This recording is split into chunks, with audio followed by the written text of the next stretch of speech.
Chapter 2. Adam and Eve. The Garden of Eden. The marriage system among the nations should be determined according to the laws of God, not by men in government.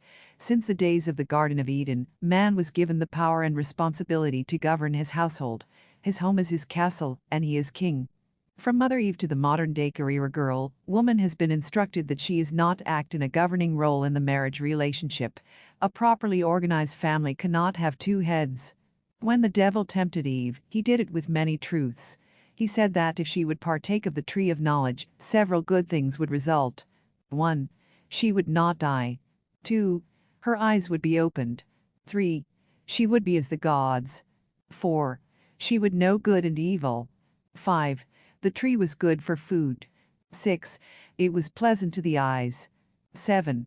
It would make her wise. See Gen. 3:4-6. Such temptation had every element of truth within it, but she was told not to partake of it. In other words, something can be good but be forbidden.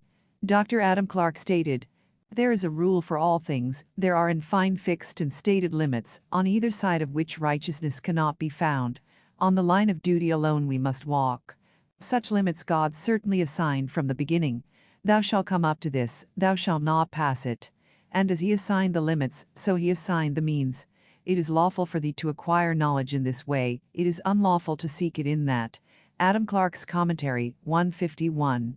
In other words, whatever God says is right should be obeyed. Every logical and reasonable deviation may sound right and be very tempting, but it may be wrong. Our duty is to obey the law of God. The serpent went only to Eve to present his temptation.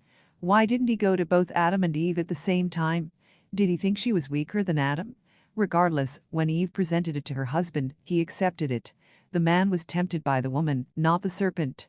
For what reason was this story told? Was it to show man that his greatest temptation can come from a woman? Was it to show him that the woman should not lead the man? One thing is certain, both were cursed. Adam with regard to the ground being cursed for his sake, and Eve that her desire shall be to thy husband, and he shall rule over thee.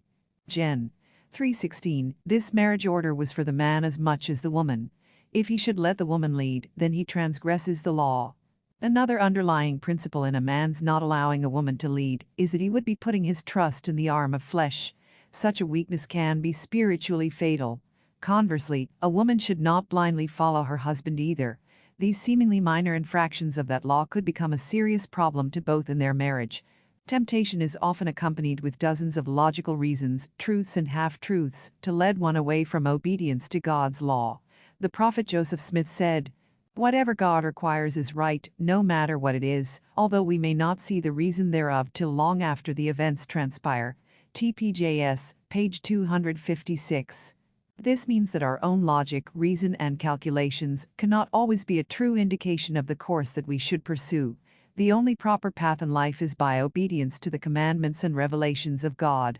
The fact that man should live by every word that proceedeth forth from the mouth of God applies to marriage relationships as much as it does to anything else.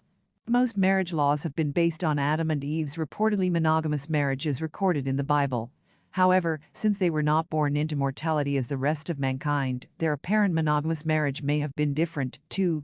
Adam's life before coming to this mortal sphere may well have included other wives, which teaching was strongly advocated by Brigham Young. When our father Adam came into the Garden of Eden, he came into it with a celestial body, and brought Eve, one of his wives, with him. He helped to make and organize this world. JD 150. Both monogamists and polygamists use the same passages in Genesis to defend their positions. An interesting perspective was presented by Johann Lacer, who argued that since God created woman from a man's rib, and since he has several ribs, a man should obviously have several wives. He also argued that the Bible says a man cannot have two masters, but it never said a master cannot have two servants. He also said it has always been the divine right of kings to be given the most beautiful damsels from all of his provinces. As quoted in After Polygamy Was Made a Sin, Cairncross. Also included in Genesis are numerous stories of the greatest Bible prophets who lived plural marriage. This means they did not pattern their lives after the figurative account of Adam and Eve's so-called monogamous marriage. How could those ancient prophets have walked and talked with God if their plural marriages were a sin? In fact, Abraham, the father of the faithful, did not walk and talk with God until after he entered into plural marriage. To some, there seems to be a conflict, then, in approved Bible marriage systems, and for centuries it has been disputed among nations and religions. The next several chapters will discuss some of these beliefs and practices among various societies of the world.